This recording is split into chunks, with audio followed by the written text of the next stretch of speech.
Well, hello to everyone. If you're observing this video, we just want God's blessings to be upon you.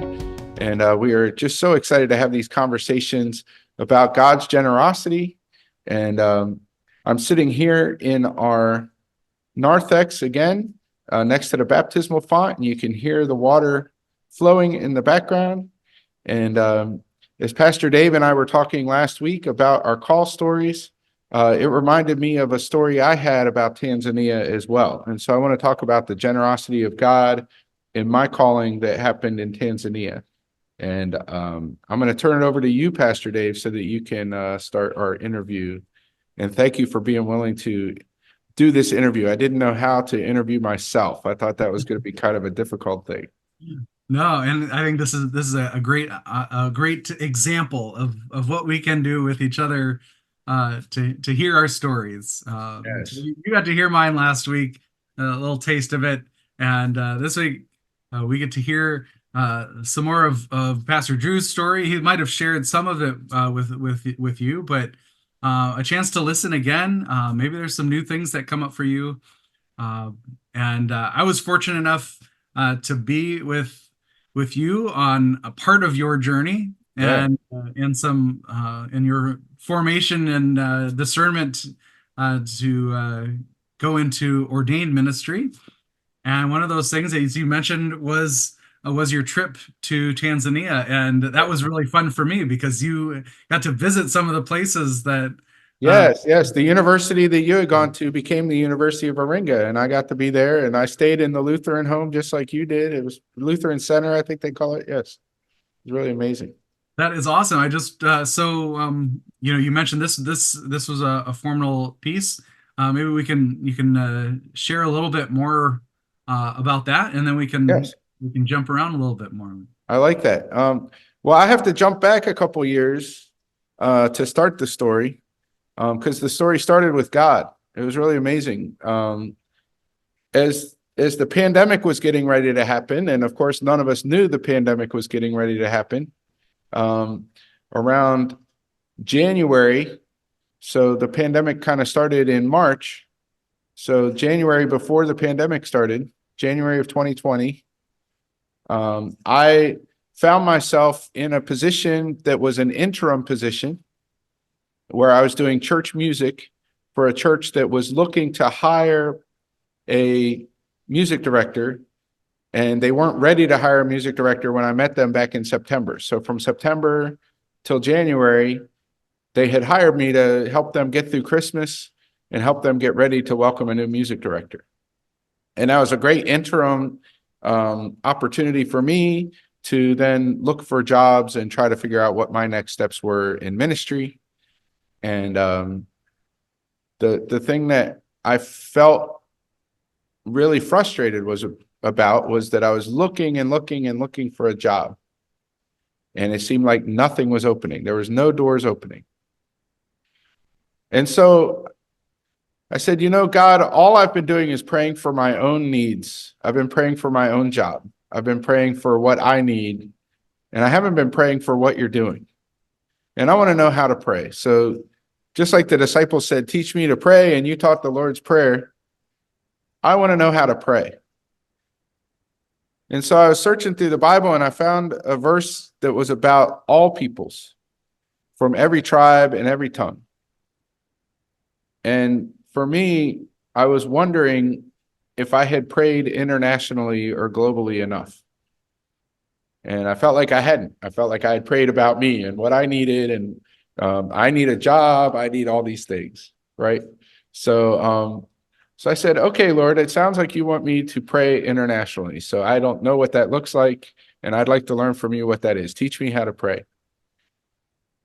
And so I had a little globe in my office, and I started spinning it, and I started pointing at different parts on the globe.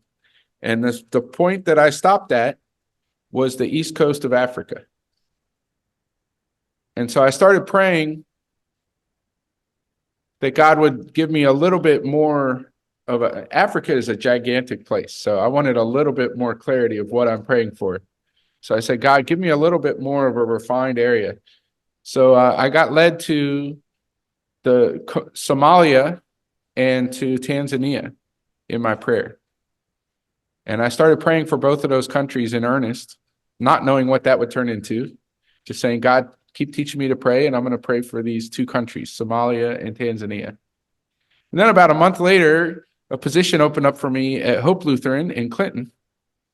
And so as I was getting ready to audition for that music position, that was also going to be an opportunity to help them start some small groups and help them grow the church.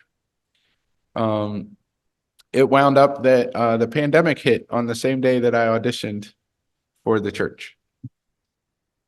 So I ended up auditioning online and started an online Facebook community piece, and still didn't know what God was doing with me. I was like, God, what are you doing? Like this doesn't feel like this is the ministry I was called to, but I'm open. I'm just going to do what you want me to do. And about a month into that, the Pastor Karis Graham had asked me, did you ever consider seminary? And I said, no.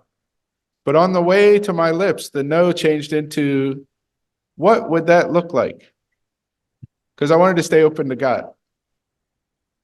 And she said, well, to start out, you would just have a monthly meeting with some people in the Synod who are interested in that. They started meeting in January, but it's only March, so you've got time. You can meet with them. I said, okay, I'll try that. And I started meeting once a month about this. And I started feeling this call to become a pastor. And the whole time I was praying for Tanzania, and I had no idea what this was going to turn into. So I ended up going to seminary. It started the next June. So about a year after I had said, yes, I'll consider becoming a pastor, I found a full scholarship and an online degree I could get that was a 2-year degree instead of a 4-year degree for the full MDiv. So I had to do 4 years in 2 years. And you got to experience a lot of that, Pastor Dave. You got to see a lot of my, Pastor Dave, I woke up this morning and did a paper, and now I'm working on my sermon. And what else do we have for today, right? Wow. Just it was an awesome journey where I was just very busy. But in my prayer time, I kept every time I went to my prayer journal, Tanzania was there. And I had kind of left Somalia off the list, and I had never even realized that until about a year into my seminary program, they started saying, we're going to be telling you about your international travel. And so they said, we're going to go to Germany or Ethiopia. But Ethiopia had conflict at the time, so we couldn't go to Ethiopia. So they said, well, it'll be Germany or Mexico. And about 2 weeks before we had to make the decision, they changed the Germany trip to Tanzania. And I've been praying for Tanzania all this time. And in the middle of this prayer, suddenly the seminary is saying, we're sending you to Tanzania. And I had no way of knowing that me just praying out of the blue for a country halfway around the world would turn into me actually visiting that country. And it's just mind-blowing to me. So I couldn't believe what God was doing. And I couldn't wait for the trip. But I thought that was the end of it. I thought that was pretty much the whole story, right? That's when I got to go to Tanzania, we got to visit a village when I was there. And the village was called Kilolo. And it's about an hour and a half drive outside of Iringa, which was where the Lutheran Center and the university were. And we had a pastor's conference for 4 days ahead of going to our villages. And so I had met my partner pastor, and he and I were traveling together on this bus from Iringa to his hometown of Kilolo, and he was so excited to tell me all about Kilolo. And we got there, and his pastor Josiah was his name, Geosiah. So it was like Josiah, Josiah, but spelled different. And Pastor Josiah was so grateful to the Lutheran Church because they had built restrooms right next to his church. And there were these brand new restrooms that the whole village could use. And because of that, the whole village was coming to his church all throughout the week. And it was just this really great community binding piece. And I was like, I don't think restrooms are what I would expect would bind the community of God together. But maybe I'm in a calling for people that I don't think about the restrooms, but Yeah, we need it. we They're need them. necessary. Yeah, everybody needs them. But yeah, they had clean water and they had some places to for people to clean themselves and restrooms, and it was all because of the Lutheran partnership with the Midwest Center Synod. The what is the Minnesota Synod called? It was probably either the St. Uh, Paul Synod or the the St. Paul Minneapolis Synod. area That was Synod. the one. The They're St. Paul so Synod. big that the two cities Yeah. each have their own. Yep. But the St. Paul Synod has been supporting that area of Aringa, the Aringa district for um, a couple decades now, and they had sent $1 million over the year that I went in that one year, which was really pretty amazing. Not all of that went to the bathrooms in Kilolo. Those would have been some amazing bathrooms, but Yes. but anyway, the thing that was interesting about Kilolo for me was it taught me about how they do church in Tanzania. See, in Tanzania, if I'm a part of a church, then my job is to be a part of a small group that learns discipleship and evangelism, and they learn the Bible together through these handbooks that they all use. And they're kind of discipleship manuals, I guess we would probably call them. And the people who are really good at the discipleship stuff get asked, well, when are you going to become a missionary? It isn't kind of like well, what do you think? Would you like to become a missionary? It's like, when are you going to do this?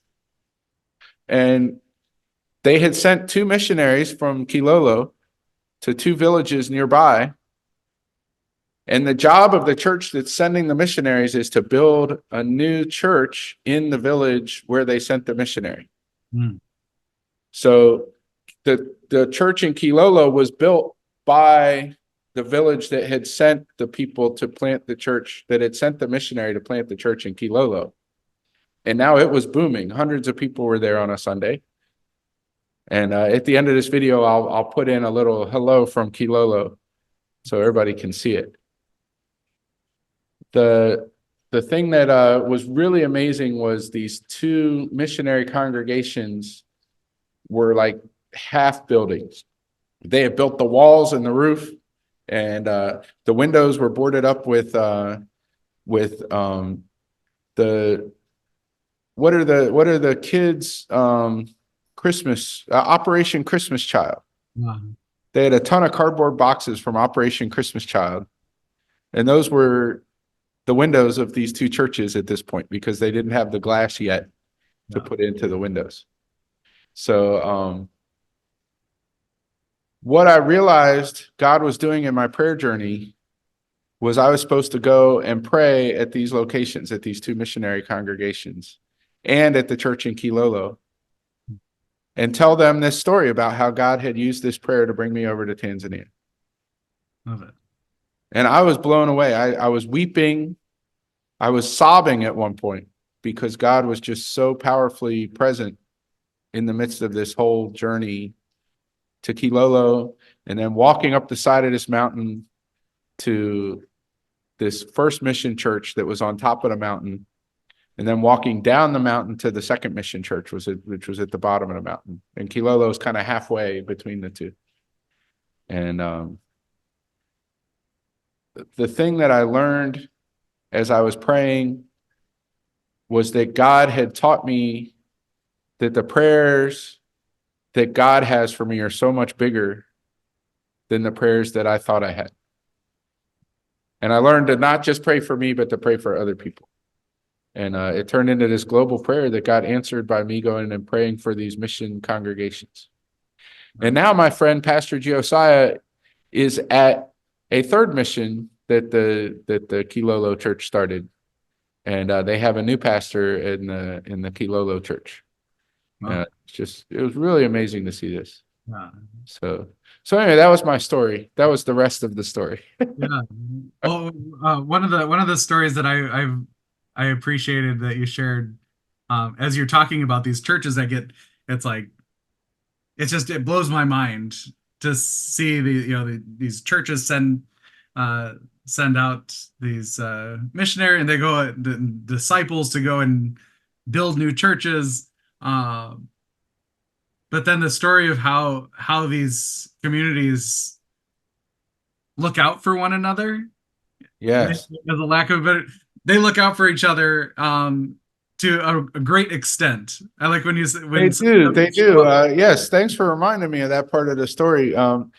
If you're a part of one of the small groups and you didn't go to one of the meetings, then the next meeting they're going to have is next week at your house. And if you don't open your door for them, they're just going to meet in your yard and embarrass you in front of all your neighbors. And the whole village was a part of all of these small groups. So when it was small group night, I think it was Wednesday night, they would all get together and they would all pray and they would all do their discipleship time. And if you didn't show up, then people cared. They wanted to know what was wrong, what was going on, how could they be there for you. And the other piece I learned about that, if people were going to church on Sunday and they remembered someone they had not seen at church for a while, they would take a detour and go to that person's house and see how they could help them get to church and what were the obstacles that were in the way so that they could go to church together. And many of the people would be late to church because they had gone to check on their friends and check on their neighbors to see how they were doing. And it was really a genuine care. It wasn't we're going to pressure you to be at church. It was more of we really want you to be there because of the gifts you bring and we really care about you. And I haven't seen that in our churches. Like we don't care for each other as well as we could, I think. Well, I think that the expectation that's set from the very beginning that you are disciples. Yes. You're going to be disciples. That's it. That's a big. It feels like a really big ask. That it feels big. Yes. That's what we discover in our faith. Sort of like, what is God doing in our lives? How is God present? And when we're together, and it's most visible when we're together. And so seeing the people being intentional about, hey, I haven't seen this person in a while. Let's go visit.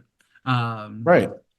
And if there's a legitimate reason that they're not coming to church, then they help problem solve for them how they can get to work and how they can get to church and how they can be cared for. Yeah. And part of that is probably their daily survival because people get around by foot and have to go to the marketplace. And if people are lucky, they have some kind of a dirt bike they get around on. Yeah. Well, I have another video that I'll show some of you of our dirt bike journey to one of the missions. But I won't talk about that yet. I'll save that as another nugget for people to want to tune in again. Yeah. But yes, the way people care about each other is just very important, and it reflects God caring for us, right? Yeah, we have a God who cares more for us than, Jesus was comfortable in heaven, I'm sure, and chose to come and be with us. Yeah, and yeah, Jesus's life was not an easy life. Living in poverty as a kid, being born in a feed trough. And then as he was doing ministry, having all the religious leaders against him, and the government and the religious leaders end up killing him at the end. And then, the great thing is he came back, right? That's the greatest secret, the greatest news. Well, knowing how much that our individualism and our kind of our needs of ourself can distract us. So I was thinking back to my reaction when the story I told of visiting the students at Tumaini at the University of Moringa, and my concern about like how I would be feeling at that moment of staying overwhelmed, like kind of wearing out my welcome, basically. But from their side, it was just like no, you're here. We're, Yeah. this is, you are welcome. And to really understand that welcome as being so abundantly clear and like gracious. Hmm. And it's like, no, this is real. This is real. And that was overwhelming for me, and to really it help reshape my outlook, Yeah. and Yeah. seeing it We work. weren't, we, Yeah, excuse me, we were new to the community, but we weren't strangers.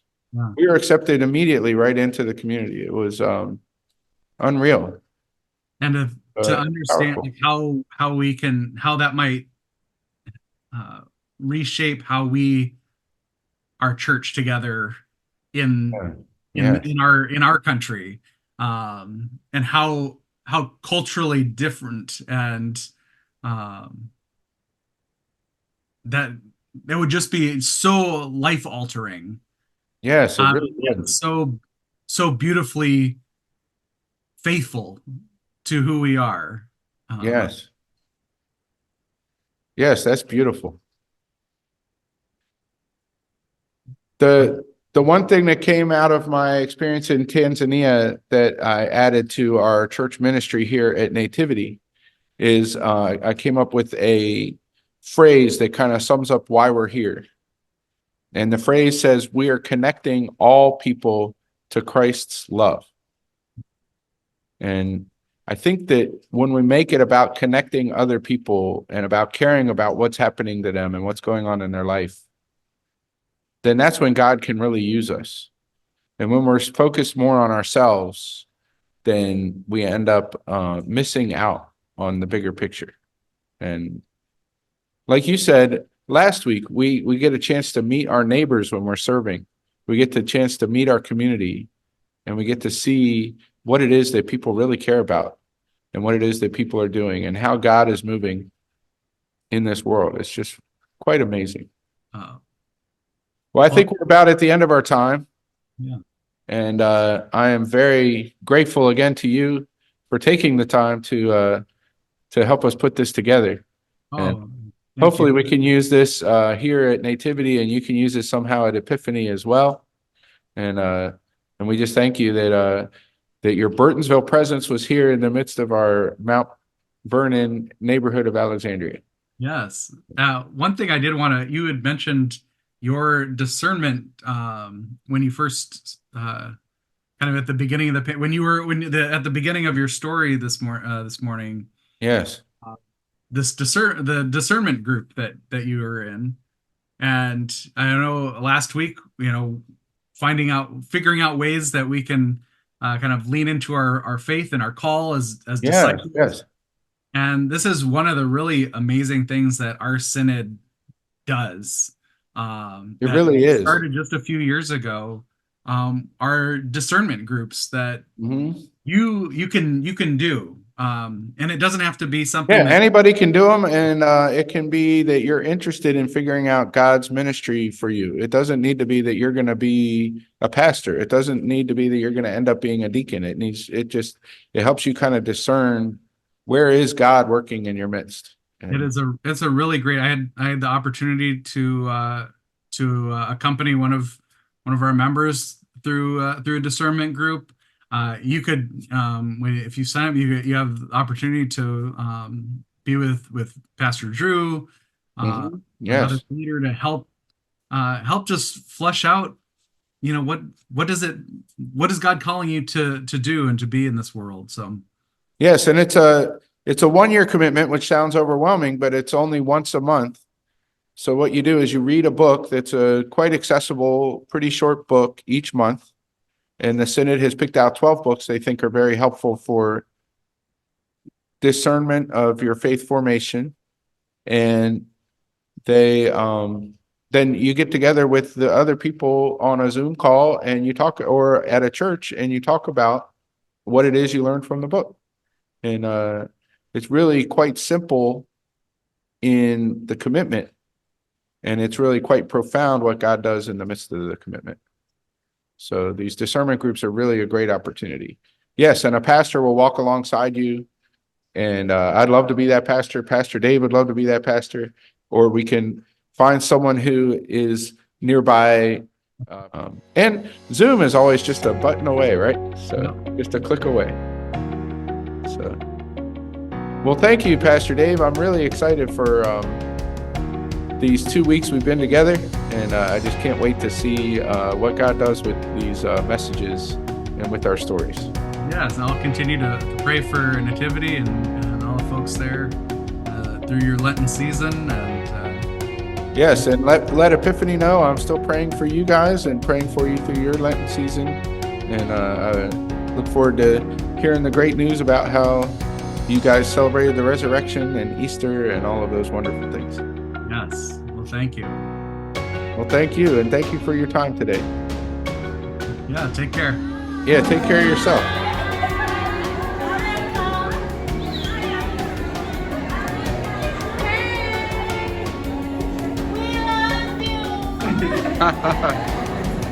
Yes, everyone here says hi to you in America. Kila mmoja aseme hai kwa watu wa Marekani. Hai kwa